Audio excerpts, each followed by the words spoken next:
আসসালামু আলাইকুম বন্ধুরা, কেমন আছেন? আশা করি আল্লাহর রহমতে সবাই ভালোই আছেন। তো আজকে আপনাদের জন্য খুবই সুন্দর একটা ব্লগ নিয়ে চলে আসলাম। তো দেখতেই পাচ্ছেন আমাদের রান্নাঘরে আজকে দেশি খাবারের আয়োজন। প্রথমে চালগুলো ঝেড়ে নিলাম, এখন ধুয়ে ভাতটা বসিয়ে দিব। আর সুন্দর পুকুর থেকে চালগুলো ধুয়ে নিচ্ছি। দেখতেই পাচ্ছেন চালগুলো সুন্দর করে ধুয়ে নিচ্ছি। এখন চালগুলো হাঁড়িতে দিয়ে দিব। তো চালগুলো এখন হাঁড়িতে দিয়ে নিচ্ছি, পরে পানি দিয়ে জালটা ধরিয়ে নিব। এই তো এখন পানি দিয়ে নিচ্ছি। পানি দিয়ে এখন ছোট একটা ঢাকনা দিয়ে ঢেকে দিলাম। এবার আমি মাছটা কেটে নিব। মাছটা ছোট ছোট টুকরা করে কেটে নিচ্ছি। মাছগুলো কাটা শেষ, এখন এক এক করে উঠিয়ে নিচ্ছি। এখন ধুয়ে নিতে হবে। ছোট পুকুর থেকে মাছগুলো ধুয়ে নিচ্ছি। মাছগুলো অনেকবার ধুয়ে নিব আমি, তারপরে আবার ভালো পানি দিয়ে আবার ভালোভাবে ধুবো। এখন চুলার পর একটা তাওয়া দিয়ে তেল দিয়ে নিলাম ডিম ভাজার জন্য। আজকে অনেক বড় একটা ডিম ভাজতেছি মিনি কিচেনে। এখন আমি বেগুনগুলোকে ম্যারিনেশন করে নিব। দিয়ে দিচ্ছি পরিমাণ মতো লবণ। এখন আমি দিয়ে দেব পরিমাণ মতো হলুদ, দিয়ে সুন্দর করে মাখিয়ে নিব। আমার ডিম ভাজাটা শেষ হয়ে গেছে, এখন উঠিয়ে নিব আমি। এই তো ছোট একটা প্লেটে এখন উঠিয়ে নিচ্ছি। আবার তেল দিয়ে দিচ্ছি। তেল দিয়ে পরে বেগুনগুলো ভাজবো। এখন বেগুনগুলো এক এক করে দিয়ে দিব ভাজার জন্য। বেগুনগুলো দিয়ে দিছি। এই তো বেগুনগুলো সুন্দর করে ভাজা হয়ে যাচ্ছে, আমি উল্টিয়ে দিব এবার। সবগুলো বেগুন ভাজা শেষ, এখন উঠিয়ে নিব। সবগুলো বেগুন উঠিয়ে নিচ্ছে এক এক করে। এই তো সবগুলো বেগুন উঠিয়ে নিলাম। সবগুলো বেগুন আমার ভাজা শেষ। এখন চুলার পরে ছোট একটা কড়াই দিয়ে দিলাম। ছোট একটা মাটির কড়াই, এই কড়াইটা কিন্তু আমি নিজেই বানিয়েছি। এখন তেল দিয়ে দিলাম।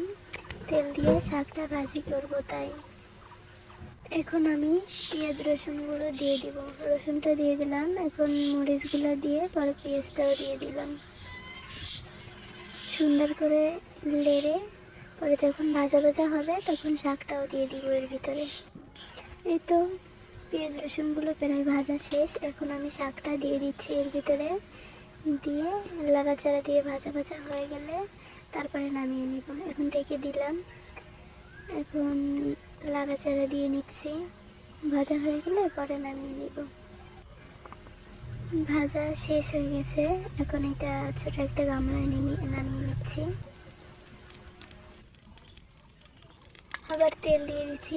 এখন মাছগুলোকে সুন্দর করে ভেজে নেব। একটা একটা করে দিয়ে দিচ্ছি, দিয়ে পরে সুন্দর করে ভেজে নেব।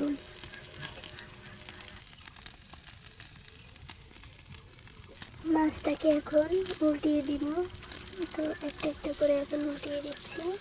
সুন্দর করে ভাজা হয়ে গেলে পরে মাছটাকে রান্না করব। মাছগুলো ভাজা শেষ হয়ে গেছে, এখন নামিয়ে নিব। নামিয়ে রান্না করব পরে তরকারিটা। তো সবগুলো মাছ একটা একটা করে নামিয়ে নিচ্ছি। এখন তরকারিটা রান্না করব। পরিমাণ মতো মরিচ, পেঁয়াজ সব কিছু দিয়ে নিচ্ছি। এখন একটু নেড়ে ছেড়ে দিব। এখন আমি পরিমাণ মতো হলুদ, মরিচ, লবণ সব কিছু দিয়ে নেব। দিয়ে তরকারিটা সুন্দর করে কষিয়ে নেব। এখন সুন্দর করে কষিয়ে তারপরে মাছগুলো একটা একটা করে দিয়ে দিচ্ছি। এখন আমি পানি দিয়ে নেব। পানি দিয়ে তরকারিটা সুন্দর করে রান্না করে নেব। ছোট একটা ঢাকনা দিয়ে তরকারিটা ঢেকে দিচ্ছি। এই তো আমার তরকারিটা প্রায় শেষ হয়ে গেছে, অনেক সুন্দর কালার আসছে। এখন আমি ভাতটা মার গেলে নিব। মার গেলে নিচ্ছি ভাতটা। আমার তরকারিটাও রান্না শেষ। এখন আমি ভাত দিয়ে দিলাম একটা প্লেটে, শাক ভাজি দিয়ে দিলাম, বেগুন ভাজা দিয়ে দিচ্ছি। পরে তরকারিটা ঢেলে ছোটো একটা গামলায় পরে মাছটাও দিয়ে দিব। এই তো দেখতেই পাচ্ছেন মাছটা ঢেলে নিলাম। এখন প্লেটে মাছটা দিয়ে দিচ্ছি। তো কেমন লাগলো আজকের ভিডিওটা অবশ্যই জানাবেন। ভালো লাগলে পেজটা ফলো দিয়ে পাশে থাকবেন, আর একটা লাইক তো অবশ্যই দেবেন।